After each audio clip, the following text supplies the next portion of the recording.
ஸ்ரீமதே ராமானுஜாய நமகா. ஆழ்வார் எம்பெருமானார் ஜீயர் திருவடிகளே சரணம். ஆச்சாரியன் திருவடிகளே சரணம். குணத்தின் மிகுதியால் தான் ஒரு பொருளினுடைய சிறப்பு என்பது உண்டாகின்றது என்றுதான் பூர்வர்கள் நமக்கு காட்டிக் கொடுக்கிறார்கள். ஒரு பொருளினுடைய சிறப்போ ஒரு வஸ்துவினுடைய சிறப்போ அதனுடைய குணத்தின் மிகுதியாலேதான் ஏற்படுகின்றது. எம்பெருமானுடைய குணம் எங்கே மிகுந்து பரிமளிக்கின்றது, எந்த திவ்ய தேசத்திலே என்னால் திருவரங்கத்திலேதான் என்னும் நமக்கு காட்டுகின்றார்கள்.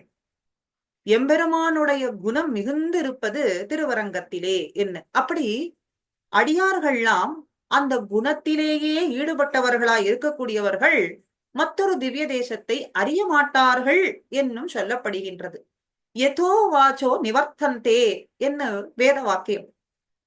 வேதங்கள்லாம் எம்பெருமானை அறிய முற்பட்டு அறிய முடியாமல் மறுபடியும் திரும்பி வந்தது என்ன சொல்லும்படியாக இருக்க, சர்வ சுலபனாய் ஆற்றடி இரண்டு ஆற்றுக்குள்ளே, ஆற்றுக்குள்ளேனா அனுபவிக்கும்படியாக ஆற்றில் தண்ணீரை போலே காவிரி ஆற்றுக்குள்ளே, இரண்டு பக்கமும் காவிரி ஆற்றுக்குள்ளே அனுபவிக்கும்படியா சர்வ எளிமையாய் அனுபவிக்கும்படியாய் எம்பெருமான் எழுந்தருளி இருக்கின்றானேன்னா, மழை கண்ணு வரைமுனேந்தும் மைந்தனே மதுரவாரேன்னு திருமாலையிலே தொண்டரடி பொடியாழ்வார் காட்டும்படிக்கு மலையை குடையாக பிடித்த கண்ணனே இங்கே திருவரங்கநாதனாக எழுந்தருளி இருக்கின்றான் என்னும் கூற்றாகின்றது.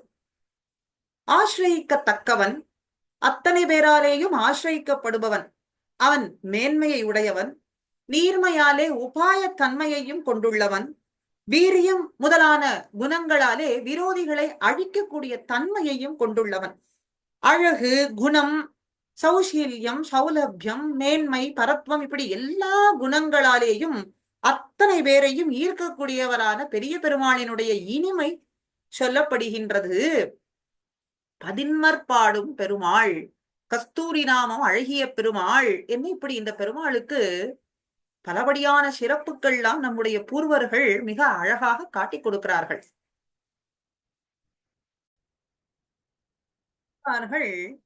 அத்தனை பேராலேயும் பாடப்பட்ட பெருமாள் மதுரகவி ஆழ்வாரை தவிர.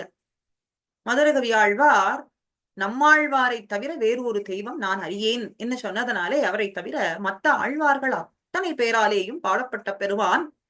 இதிலே திருப்பானாழ்வாரும் தொண்டரடிப்புடி ஆழ்வாரும் என் அமுதினை கண்ட கண்கள் மத்தொன்னினை காணாது, மத்துமோர் தெய்வம் உண்டோ மதியிலா மானிடங்காள்னு அரங்கனுக்கே ஆட்பட்டவர்கள், அரங்கனை தவிர வேறு ஒரு தெய்வத்தை அறியாதவர்கள். இப்படி இந்த திருப்பானாழ்வார் 10 பாட்டுக்கள், தொண்டரடிப்படியாழ்வாரோ திருப்பள்ளி எழுச்சி, திருமாலை என்ன 55 பாசுரங்கள் பாடின பொழுதோ, திருப்பானாழ்வார் 10 பாசுரங்கள். அமரநாதி பிரானிலே ரகசியத்திரயத்தினுடைய சாரார்த்தத்தை இந்த பாசுரங்களிலே மிக அழகாக காட்டிக் கொடுக்கிறார். உயர்ந்த சீரிய அர்த்தங்கள் கொண்டவை, மிக எளிதாக பயிலலாம் படிக்கு நமக்கு காட்டிக் கொடுக்கிறார். இது ஓங்காரம் போலே சுருங்கி இருக்கக்கூடியதோ அல்லது ராமாயண மகாபாரத ஸ்லோகங்களைப் போலே விரிந்திருக்கக்கூடியதோ அப்படி பயிலுவதற்கு மிக கடினமானது என்று சொல்ல முடியாது. அத்தனை பெயராலேயும் மிக எளிதாக கத்துக்கொள்ளலாம் படிக்கும் அருமையான சாரமான வியாக்கியானங்கள் பூர்வர்கள் அருளினபடிக்கு அதனுடைய விரிவாக்கங்கள்லாம் மிக எளிதாக புரிந்து கொள்ளலாம் படிக்கும் நமக்கு இங்கே திருப்பானாழ்வார் அரங்கன் மேலே மங்களாசாசனம் பாசுரங்களாலே செய்திருக்கின்றார். இன்று நாம் முதல் பாசுரத்திலே மிக அரிதான அர்த்தத்தை தான் இந்த நன்னாளிலே, சித்திரை ரேவதி நம்பெருமாளினுடைய திருநக்ஷத்திர நன்னாளிலே அடியார்கள் எல்லோரும் கூடியிருந்து அனுபவிக்கும்படியாக இருக்கின்றோம்.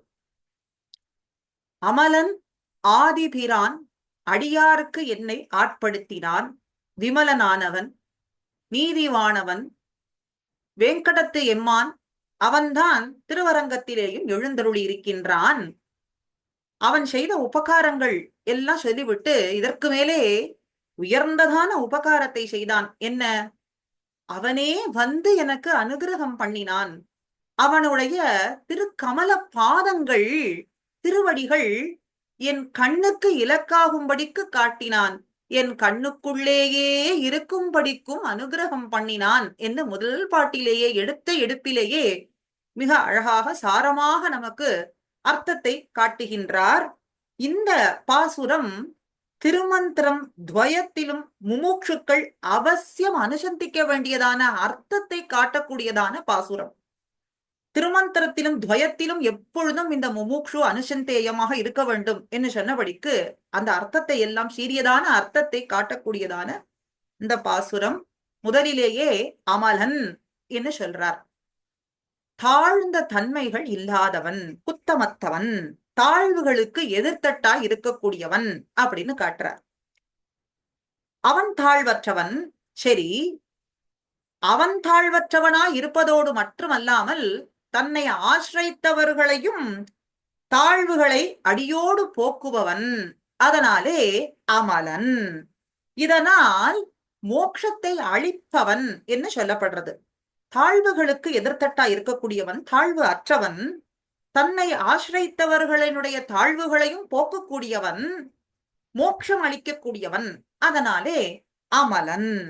ஆதி என்பதனாலே ஏஷ கர்த்தா ந கிரியத்தே, அவன் ஒருவராலேயும் சிருஷ்டிக்கப்படுவது இல்லை, அவனே காரண கர்த்தா, ஒரே காரணனாய் இருக்கக்கூடியவன். அதனாலே சரணமடைய தக்கவன் என்றும் தெரிகின்றது இந்த சப்தத்தினாலே. ஆதி என்பதனாலே ஒருவராலேயும் அவன் சிருஷ்டிக்கப்படுவது இல்லை, அதனாலே சரணமடைய தக்கவன். ஆக மோட்சம் அளிக்கக்கூடியவன், மோட்ச பிரதத்வன் என்றும் காரணத்துவமும் உடையவன் என்று இந்த இரண்டுமே சத்திர சாமரங்கள் போலே எம்பெருமானுக்கு இருக்கு. சர்வலோக சரண்யனான எம்பெருமானுக்கு அடையாளங்களாக இருக்கின்றது. அமலன் ஆதி என்கின்ற சப்தத்தாலே மோட்சம் அளிக்கக்கூடிய தன்மையை கொண்டவன், அவனே காரணன், காரணத்துவம் கொண்டவன் என்பதனாலே இந்த ரெண்டும் அடையாளங்களாக இருக்கின்றது. அதுக்கு மேலே பிரான், கருணா குவாபி புருஷேகே, எத்தனை ஏழும் தாழ்ந்த புருஷர்களிடத்திலே கருணை காட்டக்கூடியவன். உயர்ந்தவர்களோ தாழ்ந்தவர்களோ அப்படி வாசி இல்லாமல் அத்தனை பேரிடத்திலேயும் தன்னுடைய கருணையை அவர்களிடத்திலே சென்றும்படிக்கு உதவுபவன். அந்த உபகாரத்துவத்தை செய்யறதுனாலே பிரான் என்று சொல்றார். இந்த மூன்றும் தன்னிடத்திலே பலித்தது. இந்த உபகாரத்தன்மை, தாழ்ந்தவனான அடியேன், நீச்சனான அடியேனிடத்திலேயும் அவனுடைய கருணை படும்படிக்கு எனக்கு உபகாரம் பண்ணினான். அமலனானவன், ஆதியானவன், பிரானானவன் அப்படின்னு காட்டுறாராக. இந்த அமலன், ஆதி, பிரான், மோட்சம் அளிக்கும் தன்மை, காரணனானவன், உபகாரம் செய்யும்படியானவன், இந்த மூன்று லட்சணங்களும் தன்னிடத்திலே பலித்தது என்று திருப்பானாழ்வார் காட்டுகின்றார். எப்படி?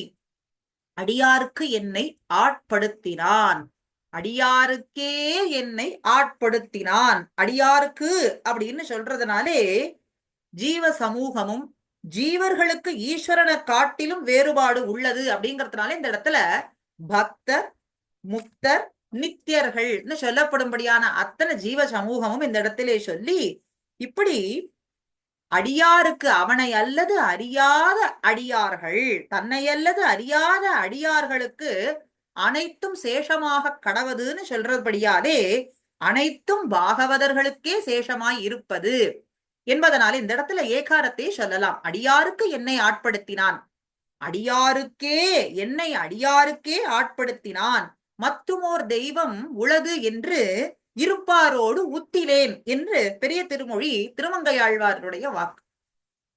மத்துமோர் தெய்வம் உண்டோ மதியிலா மானிடங்காள் உத்தபோதென்று நீங்கள் ஒருவன் என்று உணரமாட்டீர் என்றும் சொல்றது போலே மற்றும் ஒரு தெய்வம் உண்டுன்னு சொல்றவர்களோடு எனக்கென்ன உறவு, அவர்களோடு எனக்கென்ன பேச்சு, எனக்கென்ன சம்பந்தம் என்று சொல்றதனாலே உன்னுடைய அடியார்களானவர்களுக்கே என்னை ஆட்படுத்தினாய் என்ன இப்படிப்பட்ட உபகாரத்தை செய்தவன். நானே ஈஸ்வரன், நானே போகத்தை அடைபவன் என்று இருந்த தன்மையை உடையவனான என்னை உற்றதும் உன் அடியாருக்கு அடிமை கண்ணபுரத்து எம்பெருமானே என்று சொல்றது போல என்னை அடியாருக்கே ஆட்படுத்தினான். இப்படிப்பட்ட உபகாரத்தை செய்தான். அப்ப இவ்வளவு உபகாரத்தை செய்தையே இதற்கு மேலும் ஒரு உபகாரம் உண்டோ அப்படின்னா அத சொல்றார். இந்த மேலான உபகாரத்தை தான் தனியாக பேசி காட்டுகின்றார். இதற்கு மேல ஒரு உபகாரத்தை சொல்லணுமா? இந்த உபகாரத்தை தனியா பேசி காட்டுறார். பாகவத சேஷத்துவம் அப்படிங்கிறது இரு திருமந்திரத்தினுடைய நமப்பதத்தினுடைய தாத்பரியத்தை காட்டுகின்றது அப்படின்னு சொல்றார்கள் பூர்வர்கள். எருத்துக்கொடியுடையானும் பிரமனும் இந்திரனும் அப்படின்னு சொல்லப்படக்கூடிய தேவர் மனுஷர் முதலானவர்களுக்கு போலே இவனுக்கும் அறிவின்மை அப்படிங்கிற குத்தங்கள்லாம் உண்டா அப்படின்னு ஒரு சந்தேகம். பிரமன், இந்திரன், சிவன் என்ன சொல்றது போல இவர்களுக்கெல்லாம் அறிவின்மை உண்டே, அதுபோல இவனுக்கும் அறிவின்மை என்கின்ற குத்தங்கள்லாம் உண்டா? அப்படின்னா இவனுக்கு மோட்சம் அளிக்கக்கூடிய தன்மை எப்படி இருக்கும்? ரெண்டும் சேர்ந்திருக்கும்படியா இல்லையே. அப்படின்னா இவன் விமலன், எப்பொழுதுமே குற்றமற்றவன். ஏதோ ஒரு சமயத்திலே குத்தம் இல்ல, தாழ்வுக்கு எதிர்தட்டா இருக்கான்னு அர்த்தம் இல்லை. எப்பொழுதுமே குத்தமத்தவன் விமலன். அதனாலே பத்த ஜீவர்களையும் முக்த ஜீவர்களையும் காட்டிலும் சிறப்பு பெற்றவன் அப்படிங்கிறதையும் இந்த இடத்திலே காட்டுறது. சரி, இதெல்லாம் நித்தியசூரிகளுக்கும் உண்டே, எப்பொழுதுமே குற்றமற்ற தன்மை இருக்கிறதுங்கிறது நித்தியசூரிகளுக்கும் உண்டே. அப்படின்னா இவன் விண்ணவர் கோன், நித்தியசூரிகளுக்கு எல்லாம் தலைவனாக இருக்கக்கூடியவன், அத்தனை பேரை காட்டிலும் உயர்ந்தவன். இதனால் நித்தியசூரிகளாலேயும் சேவிக்கப்படக்கூடியதான பர ரூபம் இங்கே காட்டப்படுகின்றது. ஆக அமலன் ஆதி பிரான், அடியாருக்கே என்னை ஆட்படுத்தினான், எப்பொழுதும் குற்றமற்றவனான விமலன், விண்ணவர் கோன், நித்தியசூரிகளாலேயும் சேவிக்கப்படக்கூடிய பரரூபம் இங்கே சொல்லப்பட்டு, சரி இப்படிப்பட்டவன் எங்கோ கண்ணுக்கு இலக்காகாதபடிக்கான திவ்ய தேசத்திலே கலங்கா பெருநகரம் என்ன விசேஷமான தேசத்திலே இருந்தால் என்ன செய்யறதுன்னு கவலை வேண்டாம். விரையார் பொழில் வேங்கடவன், வேங்கடத்திலே கண்ணாவான் என்னும் மன்னோர் விண்ணோர்க்கு என்ன சொல்றபடியே இருள் தருமான் ஞாலத்துள்ளே என்று அஞ்ஞானமாகின்ற இந்த இருட்டை விளைக்கும் இந்த உலகத்திலே இருளெல்லாம் களைந்து போகும்படிக்கு பிரகாசிக்கும்படியான குன்றின் மேலிட்ட விளக்காய் பிரகாசிக்கும்படியா எழுந்தருளி இருக்கின்றான். அந்தமில் பேரின்பம்னு சொல்றபடிக்கு எம்பெருமான் பொன்மலை மேல் ஏதேனும் ஆவேனேன் குலசேகர ஆழ்வார் பிரார்த்தித்தபடியான மலை, அந்த அவ்வண்ணத்தவர் நிலைமை கண்டும் தோழி அவரை நாம் தேவர் என்று அஞ்சினோமேன்னு அரியவனா இருப்பானா? இவர் திருமலையிலே சர்வ சுலபனாய் கிட்டும்படிக்குன்னு சொல்லிவிட்டீர். ஆனா அவரை பார்த்தால் தேவர் என்று அஞ்சினோமேன்னு சொல்லும்படிக்கு அச்சம் கொள்ளும்படியா இருப்பாரா? அரியவனா இருப்பாரா? அண்ணா நிமலன். அடுத்தது சொல்றார், நிமலன் பிரம்மன் ருத்ரன் முதலானாரும் நியமனம் பெற்ற பின்பே பயத்தோடு அணுக வேண்டும்படி இருக்கக்கூடியவன். ஆனா குறும்பருத்த நம்பி போன்றவர்களுக்கெல்லாம் மிக சுலபனாய் எப்பொழுதும் அனுபவிக்கலாம்படிக்கு இருக்கக்கூடியவன் என்று கருத்தை சொல்றார். அப்போ இதனுடைய விருத்தாந்தம் என்னன்னா, குலம், கல்வி, செல்வம், முக்குறும்பு என்ன சொல்றோமே, முக்குறும்பு அறுத்தவர்கள். அப்படி அந்த குறும்பு அறுத்த நம்பி, இந்த முக்குறும்பு அறுத்த நம்பி, அப்ப இந்த முக்குறும்பு அறுத்தவர்களுக்கு, அவனையே அடைந்தவர்களுக்கு மிக சர்வ சுலபனாய் அறிவெளிய எம்பெருமானாய் இருப்பான். அல்லது அப்படின்னு சொன்னா அறிவு அறிய எம்பெருமான், அறிவதற்கு அரியவனான எம்பெருமான் அப்படின்னு சொல்றார். ஆக நிமலன், நிமலனானவன் அடியார்கள் தன்னை அணுகுவதற்கு தடையா இருக்கக்கூடிய ஈஸ்வரத்துவம் என்கின்ற குற்றத்தை கூட மறைத்து வைத்துக் கொண்டிருக்கான். இங்கே திருமலையிலே எழுந்தருளி இருக்கும் எம்பெருமான் பரத்வம், ஈஸ்வரத்துவம், சுவாமித்துவம் அப்படின்னு சொல்லும்படியான மேன்மையை கூட இதை காட்டினால் எங்கே இவர்கள் அணுக முடியாதபடியாக பயந்து சென்று விடுவார்களோ அப்படிங்கிறதுனாலே அதை மறைத்துக் கொண்டிருக்கான். எப்படி பராசர பட்டர் சொல்கின்றார், ஆஸ்தாம் தே குணராசிவத்து குண பரிவாகாத்மனாம் ஜன்மனாம்னு குணக்கூட்டங்கள். ரங்கநாதனே தேவரீருடைய குணக்கூட்டங்களுக்கு போலே அக்குணங்களுக்கும் போக்கு வீடாக அவதாரங்கள்லாம் இருக்கு. ஒவ்வொரு குணத்துக்கு ஒவ்வொரு அவதாரங்கள்னு சொல்லலாம்படி இருக்கிறே. அப்படி இந்த பூமண்டலத்தில் இருக்கக்கூடிய இந்த பூமியிலே ஆலயங்களாகட்டும், கிரகங்களாகட்டும், ஆசிரமங்களாகட்டும், எல்லாரும் செய்கின்ற திருவாராதனம், உம்மை பூசிக்கின்றேன்னு சொல்லக்கூடியதான இந்த அபச்சாரங்களையும் பொறுத்து கொண்டு அவர்களுக்கு வசப்பட்டவராய் எழுந்தருளிருக்கின்றீரே. அப்போ இப்படி தேவரீரினுடைய சீல குணத்தை என்ன சொல்றது? இதை கண்டுதானே ஆழ்வார்கள்லாமும் மோகிக்கின்றார்கள். இந்த ஈர சீல குணத்தினாலேயே, ஈர சொற்களாலே தமிழ் சொற்களாலே ஆழ்வார்கள்லாமும் உன்னை பிரார்த்தித்து மோகிக்கின்றார்கள் அப்படின்னு அடியார்கள் இட்ட வழக்கா இருக்கக்கூடியவன். மிக அரிதானவன் கிடையாது, அடியார்கள் இட்ட வழக்கா இருக்கக்கூடியவன். இப்படி எளிமை நீர்மை ஆகிய குணங்கள் இருந்த பொழுதிலும் கூட அடியார்களுடைய குற்றத்தை காண்பவனா இருப்பானோ? அடுத்த சந்தேகம். அமலன்னு சொல்லிவிட்டீர், ஆதிப்பிரான்னு சொல்லிவிட்டீர், நிமலன் விமலன்னும் சொல்லிவிட்டீர். சரி, மிக அரிதானவன் கிடையாது, எளிதானவன் வேங்கடவன்னும் சொல்லினீர். ஆனா அடியார்களுடைய குற்றத்தை காண்பவனா இருப்பானோ? அவிஜாதா சகசிராம்சூர்னு விஷ்ணு சகசிரநாமத்திலே சொல்றது போலே அடியாருடைய தோஷங்களை எப்பொழுதுமே காணாதவன் என்றும், தன்னடியார் திறத்தகத்து தாமரையாள் ஆகிலும் சிதகுரைக்கு மேல் என் அடியார் அது செய்யார், செய்தாரேல் நன்னே செய்தார், என் அடியார் அது செய்ய மாட்டார் அப்படின்னு சொல்றதுனாலே சரணாகதர்களுடைய தோஷங்களால் வரும் குறைகள் இங்கே சொல்லப்பட்டது. அதை கூட குணமாக பார்க்கக்கூடியவன். குற்றங்களை காண மாட்டான். அடியார்களுடைய குற்றம் எல்லாம் அறிந்தவன், சர்வஜன். ஆனா அடியார்களுடைய குற்றத்தை காண மாட்டான். அதாவது அந்த குற்றங்களை கழிப்பதற்கு உறுப்பாக காண்பான், பார்க்கிறான் அப்படின்னு சொன்னா அடியார்களினுடைய குற்றத்தை அழிப்பதற்கு என்ன உரு இருக்கு அப்படிங்கிறத பார்ப்பான், காண்பான் அப்படின்னு சொல்றார். அப்படி இந்த கல்யாண குணங்களுக்கெல்லாம் ஒரே கொள்கலனாய் இருக்கக்கூடியவன். தேன வஞ்சயத்தே லோகான் மாயா யோகேன கேசவஹா அப்படின்னு சொல்றது படிக்கு எவர்கள் அவனையே சரணம் அடைகின்றார்களோ அவர்களையே தன் அடியார்களாக எம்பெருமான் ஏற்றுக்கொள்கின்றான் அப்படின்னு சொல்றது போலே திரு வெங்கடத்திலே எழுந்தருள் இருக்கக்கூடிய எம்பெருமான் தான் அரங்கத்தம்மான். இப்படி அனைவராலேயும் சேவிக்கப்படக்கூடிய சர்வ சுவாமியானவன் விபீஷணருக்கு வேறாக நல்லான் என்று சொல்லும்படியாக சிறப்பாக அனுபவிக்கும்படியே இங்கே சொல்றார். சிறப்பா அனுபவிக்கலாம்.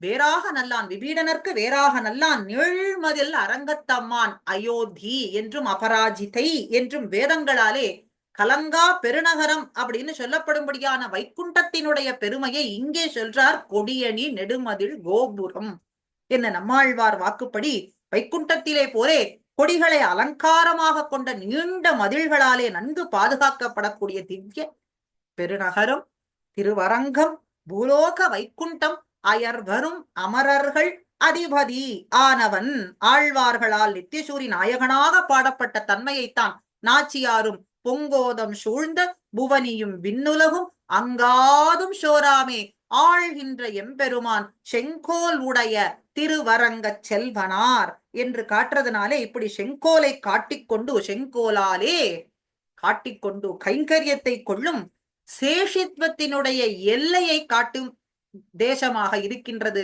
சேஷத்துவத்தினுடைய எல்லையிலே தன்னை வைத்த உபகாரத்தையும் செய்தவன் என்று காட்டுறார். சேஷியினுடைய எல்லை என்றும் இந்த தேசத்திலே எழுந்தருளி இருந்து கொண்டு சேஷத்துவத்தினுடைய எல்லையிலே தன்னை வைத்தான் என்று இப்படி உபகாரத்தை செய்த சுதந்திரனான சுவாமி அப்படின்னு அரங்கத்தம்மான் என்பதினாலே சௌசீல்யமாகிற நீர்மை குணத்துக்கும் பரத்தும் என்கின்ற மேன்மை குணத்துக்கும் இங்கே எல்லையா இருக்கக்கூடியவன்னு துவயமந்திரத்திலே சொன்னபடிக்கு இவனே மோட்ச உபாயமாகவும் மோட்சத்தில் அடையப்படும் பிராபியமாகவும் இருப்பவன் என்பதை வலியுறுத்தக்கூடியதான திருவடிகளை கொண்டவன். அப்படிப்பட்ட திருவடிகள் திருக்கமல பாதம் வந்து என் கண்ணினுள்ளன.